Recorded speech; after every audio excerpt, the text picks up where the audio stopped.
Uma cidade que por muito tempo ficou esquecida na Europa e hoje é uma das queridinhas tanto dos europeus como também de nós, brasileiros. A capital portuguesa é uma cidade repleta de história, vibrante em cultura, belezas naturais e arquitetônicas, além de várias outras qualidades. E, claro, também tem seus problemas. Como vocês já perceberam, hoje, no nosso quadro História das Cidades, falaremos da bela capital portuguesa, a cidade de Lisboa. Olá meus bigodudos queridos, meu nome é Vitor Ramos e esse é o canal Café com Bigode, um canal em que você já sabe, falamos tudo que é relacionado com viagens. Sendo o episódio de hoje mais um vídeo do quadro Histórias das Cidades. E se você ainda não viu nenhum vídeo desse quadro, saiba que a intenção dele é contar a história das principais cidades do mundo, ou pelo menos aquelas mais visitadas ou desejadas pelos viajantes, para que você, quando for visitá-las, saiba tudo sobre ela e torne sua viagem ainda mais interessante. Então se você gosta desse tipo de conteúdo, se você gosta do tema viagens, considere se inscrever no canal, clicando aí no inscrever-se e ativar as notificações no sininho para ser avisado dos próximos vídeos. Mas agora, sem mais delongas, apertem os cintos que nós vamos para Lisboa. A cidade de Lisboa foi primeiramente fundada pelos fenícios com o nome de Alis Ubu, que significa, adivinha só, Porto Seguro, exatamente como a cidade baiana em que os portugueses acabaram chegando no Brasil. E a cidade de Lisboa já foi ocupada por gregos, romanos, dominada por muçulmanos, que chegaram até te dar o nome de Al-Ushbuna ao longo de toda a sua história. Contudo, foi com o rei Dom Afonso III que a cidade de Lisboa passou a ser definitivamente a capital do Reino de Portugal. Nessa época, por volta do ano de 1250, Lisboa já era um importante núcleo econômico de trocas, possuindo dois mercados centrais de hortaliças, que era a Praça da Ribeira e a Praça da Figueira, hoje importantes praças da cidade. Já a partir do século XV, o Porto de Lisboa tornou-se um dos mais importantes do mundo, em especial por sua localização, apesar de hoje em dia já ter perdido espaço para alguns importantes portos europeus como Roterdã e Hamburgo. No ano de 1500, Dom Manuel I passou a fixar-se no Paço Real, que atualmente é conhecido como Terreiro do Paço, onde toda a vida comercial de Lisboa passou a se centralizar. É nessa altura que nasceu o Bairro Alto, onde posteriormente se viria a fixar muita da aristocracia portuguesa, e é um bairro que hoje tem uma vida noturna muito ativa e divertida. Você, provavelmente, se já visitou Lisboa, deve ter passado pelo Bairro Alto. No século seguinte, a Casa da Índia, que foi uma organização portuguesa criada por volta de 1503 em Lisboa, para administrar os territórios portugueses além-mar, assim como todos os aspectos do comércio externo, navegação, desembarque e venda de mercadorias, contribuiu para o aumento da riqueza da cidade, graças ao comércio gerado com a Ásia, a África e o Brasil, ganhando, infelizmente, a triste marca de ser o centro de tráfico de escravos mais importante da Europa. Em 1580, novamente, Lisboa saiu do controle dos portugueses.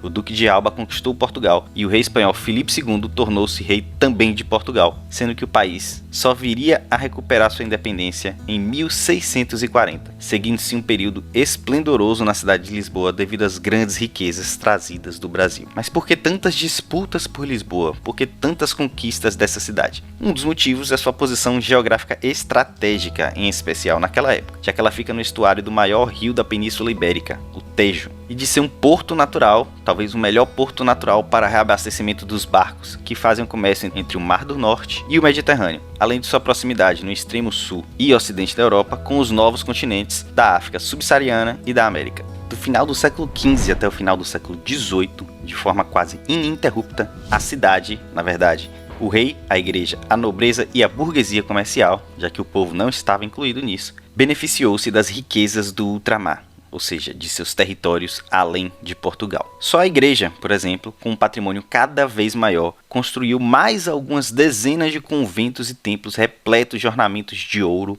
enquanto os sacerdotes chegaram a constituir aproximadamente 6% da população lisboeta. Foi esse setor ultraconservador da sociedade portuguesa que impediu, com o poder que lhe conferia a Inquisição e com o apoio da nobreza, o surgimento de uma burguesia industrial e qualquer tentativa de industrialização do país. Mais uma vez, a história aqui ajudando a entender o presente, não é? Já que muita gente se pergunta por que Portugal ficou para trás quando comparada a outros países da Europa. Essa é apenas uma das explicações. Essa situação só mudaria durante o governo do Marquês de Pombal, todo-poderoso ministro do rei Dom José I. E a importância do Marquês se segue a uma incrível tragédia ocorrida em Portugal. Um dos mais marcantes momentos da história lisboeta, que ocorreu em 1º de novembro de 1755.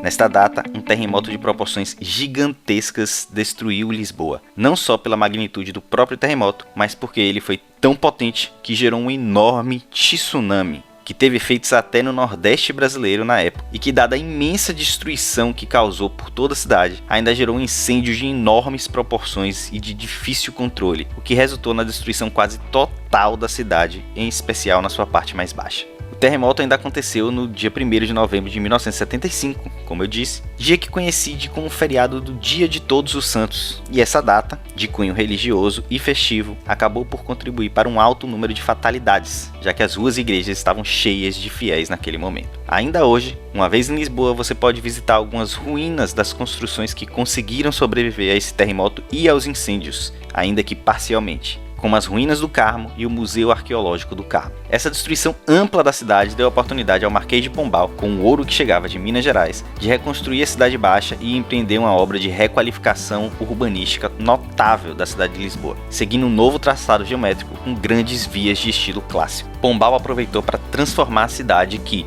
apesar de então ser rica e cosmopolita, mantinha ainda um aspecto medieval, com ruelas estreitas e tortuosas. Todo o centro de Lisboa, região que ficou conhecida como a Baixa Pombalina, foi reconstruído seguindo um planejamento urbano com a abertura de largas avenidas e praças, que são notáveis hoje quando você visita Lisboa. O metal precioso brasileiro continuava a abastecer os cofres reais, situação que se estendeu até o esgotamento nas minas do Brasil no final do século XVIII, e foi a partir daí que Lisboa voltou a passar por momentos bem difíceis. Dentre essas dificuldades, adivinha só, Portugal foi mais uma vez invadida, especialmente Lisboa, dessa vez pelas tropas de Napoleão. Dom João VI, sua esposa, a desbocada Carlota Joaquina, e o resto da família real, a nobreza, o alto clero e todo mundo que pôde deixou a cidade às pressas, vindas aqui para o Brasil. O povo de Lisboa foi abandonado à sua própria sorte e viu a cidade ser ocupada e em parte saqueada pelos franceses. Após a recuperação de Lisboa e após algum tempo, a organização urbanística pombalina foi quebrada, passando a ser construídos alguns dos mais emblemáticos edifícios da cidade, dos quais se destacam o Palácio da Ajuda, a Ópera de São Carlos, a Basílica da Estrela e o Teatro Dona Maria II. Já no século XX, a Avenida da Liberdade passou a apresentar-se como o eixo da nova cidade de Lisboa, surgindo então outros importantes edifícios na cidade, tais como o Hotel Palácio, o Éden Teatro, o Cinema Tivoli e o Hotel Vitória. Durante a Segunda Guerra Mundial, Lisboa foi o refúgio de muitos exilados dos países ocupados pelo eixo em trânsito para os Estados Unidos e Grã-Bretanha, já que durante a guerra Portugal declarou neutralidade e acabou sendo uma das poucas zonas de paz da Europa durante a Segunda Guerra Mundial. Um pouco antes disso, em 1932, Antônio de Oliveira Salazar tomou o poder e criou uma ditadura que perdurou até 25 de abril de 1974, quando um golpe de Estado acabou com esse regime. Esse fato ficou conhecido como a Revolução dos Cravos, e durante todos esses anos, Lisboa sofreu uma grande mudança demográfica e expansiva. Em 1986, Portugal entrou na União Europeia, e já em 1994, Lisboa tornou-se a capital europeia da cultura, sendo que em 1998 foi sede da Exposição Mundial destinada a comemorar os 500 anos das descobertas de Vasco da Gama. Essa exposição, que ficou conhecida como Expo 98, transformou a fisionomia da parte oriental da cidade, criando o que hoje nós conhecemos como o Parque das Nações, uma área muito cosmopolita, muito renovada e muito bonita da cidade de Lisboa. Nesse mesmo ano, como parte das comemorações, foi inaugurada a maior ponte do continente europeu, a Ponte Vasco da Gama, e o Oceanário de Lisboa, que é considerado um dos melhores e mais completos oceanários do mundo. Uma curiosidade é que a outra ponte sobre o rio Tejo, que uma vez fora chamada de Oliveira Salazar, aquele mesmo, o ditador, teve seu nome mudado para a Ponte 25 de Abril, fazendo referência à Revolução dos Cravos, justamente aquela que derrubou o ditador Salazar, que até então dava nome a esta mesma ponte. A capital portuguesa é hoje uma bela cidade que concilia tradição e modernismo. Conserva largas avenidas nas áreas destruídas pelo terremoto de 1755, mas ao mesmo tempo mantém o traçado medieval em bairros como Alfama, que escapou dos tremores. Possui funiculares e um elevador que unem a parte alta da parte baixa da cidade, o que lembra muito, por exemplo, a estrutura de cidade que Salvador tem. Afinal de contas, Salvador foi a primeira capital do Brasil gerenciada pelos portugueses. Do ponto de vista econômico, Lisboa é considerada como uma cidade global devido à sua importância em aspectos financeiros, comerciais, artísticos, educacionais e turísticos. É um dos principais centros econômicos do continente europeu, graças a um progresso financeiro crescente favorecido pelo maior porto de contentores da costa atlântica da Europa e, mais recentemente, pelo aeroporto Humberto Delgado, que já recebe mais de 20 milhões de passageiros anualmente. Lisboa conta ainda com a rede de autoestradas e um sistema de ferrovias de alta velocidade, chamado de Alfa Pendular, que liga as principais cidades portuguesas à capital. A cidade é a sétima mais visitada do sul da Europa, depois de Istambul, Roma, Barcelona, Madrid, Atenas e Milão, com quase 2 milhões de turistas em 2009, sendo que em 2014 já havia ultrapassado a marca dos 3,4 milhões de turistas. A região de Lisboa é a mais rica de Portugal, com um PIB per capita de 26.100 euros, o que dá quase 5% a mais que o PIB per capita médio da União Europeia. A sua área metropolitana é a 20ª mais rica do continente.